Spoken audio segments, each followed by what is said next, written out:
tu veux immigrer au Canada avec la résidence permanente, alors généralement tu auras le choix entre un programme de province et un programme fédéral. Dans cette vidéo, je vais comparer avec toi point par point la procédure ARIMA et la procédure Entrée Express. Nous allons nous baser sur les principaux éléments qui constituent le dossier, notamment la durée de la procédure, les fonds, le niveau de scolarité requis, le test de français et les possibilités de mobilité. C'est sur la base de ces 5 points qui selon nous sont les plus importants, nous allons comparer les deux différentes procédures afin que toi-même, tu puisses plus ou moins te faire ta petite idée et que tu puisses donc te décider sur la procédure qui correspond plus ou moins à tes aspirations, à tes moyens, à ce que tu as envie de faire. On n'est pas en train de dire dans cette vidéo qu'il faut faire telle procédure ou telle autre procédure. On présente les inconvénients et les avantages de chacune des procédures et ce sera forcément à chacun de faire son choix. Si tu as besoin d'accompagnement dans le cadre de ta procédure pour le Canada, n'hésite surtout pas de nous contacter. Si tu es à Yaoundé ou à Douala, au Cameroun, nous sommes ouverts de lundi à vendredi de 8h à 16h30. Nous serons ravis de t'accueillir dans nos locaux et de t'apporter notre expertise et notre savoir-faire. Regarde la vidéo jusqu'à la fin et si tu as des questions, n'hésite pas à les laisser en commentaire. Si tu n'es pas encore abonné à notre chaîne, on va prendre une seconde pour que tu t'abonnes. Merci d'être abonné. Et voilà, partage la vidéo autour de toi avec les personnes qui sont plus ou moins intéressées par le type de contenu que nous proposons.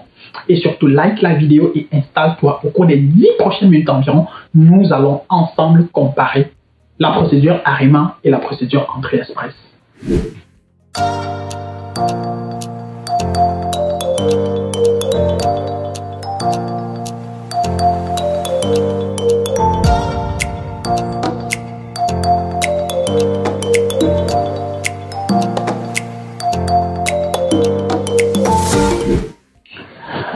Comme je l'ai dit à l'entame de la vidéo, il faut choisir lorsque tu veux aller au Canada avec la résidence permanente entre un programme fédéral et un programme provincial.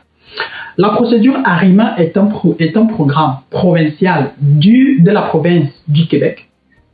Et donc, du coup, lorsque tu obtiens ton visa avec la procédure ARIMA, tu dois t'installer au Québec. Pour ce qui est de la procédure Entrée Express, tu as plus ou moins la libre possibilité, tu es plus ou moins libre de t'installer n'importe où sur le territoire canadien. C'est vrai qu'il y a également aussi des cas, des figures dans lesquelles on va également aussi t'imposer ou bien tu vas te retrouver dans un état spécifique tout simplement parce que tu auras géré ta procédure avec cet état-là dans le cadre d'un programme spécifique qui exige également aussi de s'installer dans cet état-là. S'il faut regarder la durée de la procédure, en général, la procédure Entrée Express est beaucoup plus rapide que la procédure ARIMA. Tout simplement parce que pour ce qui est de ARIMA, ça demande souvent beaucoup plus de temps. Ça demande beaucoup plus de temps et donc du coup, si la durée est l'élément le plus important pour toi, alors moi je te recommande de passer par la procédure Entrée Express. Et lorsque nous regardons dans le cadre de cette procédure, le Québec lui-même, il choisit ses propres éléments. Donc le Québec lui-même, il choisit ses propres candidats sur la base de ses besoins, sur la base de ses projections. Et donc la procédure est dure généralement. Pourquoi? Parce que les gens passent beaucoup plus de temps dans le bassin, tout simplement parce que si le Québec a déjà atteint ses quotas, alors on ne va sélectionner que les personnes qui sont passées et le reste, vous allez continuer d'attendre. Alors que dans les programmes fédéraux au Canada, l'éventail de possibilités est beaucoup plus large et donc on prend beaucoup plus de personnes encore comparé à la procédure ARIMA qui est celle du Québec. Et lorsqu'on regarde, on compare également aussi les différentes procédures, la procédure Entrée Express se déroule complètement 100% en ligne, donc on n'a pas besoin de déposer des documents physiques, alors que pour ce qui est de la procédure ARIMA et des procédures au Québec, il y a certains documents que vous devez déposer sur place en présentiel. Donc, il va vous falloir avoir absolument quelqu'un sur place au Québec ou bien une structure ou une agence qui gère votre procédure de voyage, sinon ça ne va pas marcher. Alors qu'avec Entrée Express, tout se passe en ligne, tu dois juste téléverser tes documents quelque part sur une plateforme et basta. Le plus important étant que tes documents soient lisibles, qu'ils soient authentiques, de telle sorte que lorsqu'on va les vérifier, qu'on puisse plus ou moins avoir un certain nombre de références et de la traçabilité. Et donc, quand on regarde dans ces éléments-là, si ces éléments sont pour toi les plus importants, alors ce sera forcément aussi à toi de faire le choix de peser le pour et le contre de tel ou tel autre élément. Lorsque nous prenons le deuxième point qui est celui de la preuve de fond, on va se rendre compte ici par exemple que pour ce qui est de l'entrée express, la preuve de fonds tend à être beaucoup plus élevée. Les exigences financières tendent à être beaucoup plus élevées sur le plan fédéral au niveau du Canada. Tout simplement parce qu'on demande souvent beaucoup plus d'argent de ce côté-là. Bon, maintenant, quand on parle aussi de l'argent qu'on demande aussi dépend en grande partie également aussi du nombre de personnes qui est inclus dans la procédure. Plus il y a des gens, plus on va forcément aussi vous demander de l'argent. Et plus on vous demande de l'argent, plus il va falloir que vous justifiez un certain nombre de choses. Donc, si tu veux voyager avec peut-être, supposons, ta femme ou bien ta conjointe avec vos 2 enfants, il faudra également aussi vous attendre à prouver un certain nombre de fonds dont vous devez disposer dans un compte en votre nom, dans votre pays. Et donc, du coup, lorsqu'on compare sur ce point-là, la procédure ARIMA via le Québec, elle est beaucoup moins coûteuse par rapport à la procédure entrée express. Et lorsqu'on prend maintenant le niveau de scolarité, quand on regarde le niveau de scolarité, on va se rendre compte que pour ce qui est de la procédure entrée express, il faut généralement faire une évaluation du niveau d'études. Vous devez faire une évaluation du niveau d'études et cette évaluation-là dure plusieurs mois. Elle peut s'étendre sur plusieurs mois en fonction de votre dossier, en fonction de l'université dans laquelle vous avez étudié, en fonction de la célérité avec laquelle vous pouvez apporter un certain nombre de justificatifs. Il faut le dire, nos universités, généralement, les procédures traînent beaucoup. Et donc, vu que nous connaissons tous comment ça fonctionne, si tu ne veux pas que ton dossier traîne, il faut le suivre. Suivre ton dossier ne veut pas forcément dire que tu dois être là tous les jours, non. C'est que tu dois toquer des portes, tu dois également aussi quelque part glisser des enveloppes ça et là pour que justement ton dossier puisse passer en haut, qu'on puisse poser des signatures, qu'on puisse poser des cachets et que tu puisses obtenir le plus rapidement possible les documents dont tu as besoin.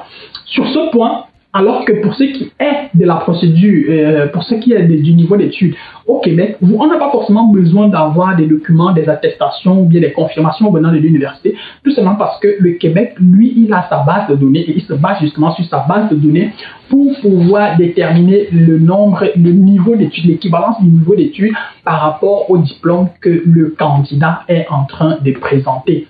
Donc, sur ce point-là, la procédure ARIMA est nettement mieux, elle est beaucoup plus avantageuse par rapport à la procédure entrée express. Lorsque nous prenons maintenant le test de français, on va se rendre compte, je parle du test de français, je n'ai pas parlé du test de langue en général, je parle du test de français tout simplement parce que nous mettons entrée express et ARIMA. ARIMA, c'est au Québec c'est le français, et donc entrée express, il faut le test de langue, il faut donc soit l'anglais, soit le français. Mais ici, je ne peux pas comparer forcément l'anglais et le français, mais bon, toujours est-il que si tu veux travailler au Canada en anglais, alors ARIMA ne va pas entrer en question, tout simplement parce que tu risques d'aller t'installer au Québec, et au Québec, la probabilité de travailler en anglais est beaucoup plus réduite. Et il faudra plutôt aller sur entrée express si pour toi l'anglais c'est le plus important. Mais maintenant, si on ne prend que le français pour mettre sur la base, on va se rendre compte que pour tous les deux, c'est-à-dire pour que ce soit pour entrée express ou pour ARIMA, il te faut un certificat de langue. Et les certificats de langue que nous recommandons dans la plupart des cas sont le TCF. Le TCF, ça peut être le TCF Canada et ça peut être le TF. Et maintenant, ce sont les certificats de langue qui passent pour les deux. Du moins, les deux certificats de langue passent pour les deux, mais pas forcément avec le même niveau, avec les mêmes résultats. Pour ce qui est du Québec, par exemple, eux, ils vont se concentrer sur l'oral et la compréhension. Donc, sur l'oral, que ce soit la compréhension, que ce soit le parler. Donc, c'est sur ces deux modules-là que tu dois avoir les meilleures notes possibles. Si tu as les meilleures notes là-bas, également aussi, tu passes en haut, ton niveau de langue sera réévalué. Et pour ce qui est, par exemple, du Québec, on n'a pas toujours besoin d'avoir des 7, minimum 7 dans tous les modules. Pour ce qui est d'ARIMA, tu n'as pas besoin d'avoir 7 dans tous les modules. Tu peux avoir moins de 7 dans quelques modules. Ça ne va pas te désavantager. Le plus important étant d'avoir les meilleures notes possibles à l'oral, notamment pour le parler et la compréhension. Alors que pour entrer express, tu dois avoir minimum 7 dans chaque module. Tu dois avoir minimum 7 dans chaque module, que ce soit l'écoute, le parler, la lecture et la compréhension. Tu dois avoir minimum 7 dans chaque module, sinon tu ne vas pas passer. Si tu as plus de 7 ou bien si tu as minimum 7, alors tu peux voir plus ou moins tes chances être rehaussées et donc te permettre de passer très facilement à une étape supérieure de ta procédure, de moins d'être sélectionné, d'avoir le maximum de points possible afin d'être le plus rapidement possible sélectionné et sorti du bassin afin que tu puisses avancer avec ta procédure. Le dernier élément, peut-être je l'ai évoqué au début de la vidéo, c'est celui de la mobilité. La procédure Entrée Express offre beaucoup plus de flexibilité et beaucoup plus de possibilités, alors que la procédure ARIMA va vous cloîtrer justement sur le Québec.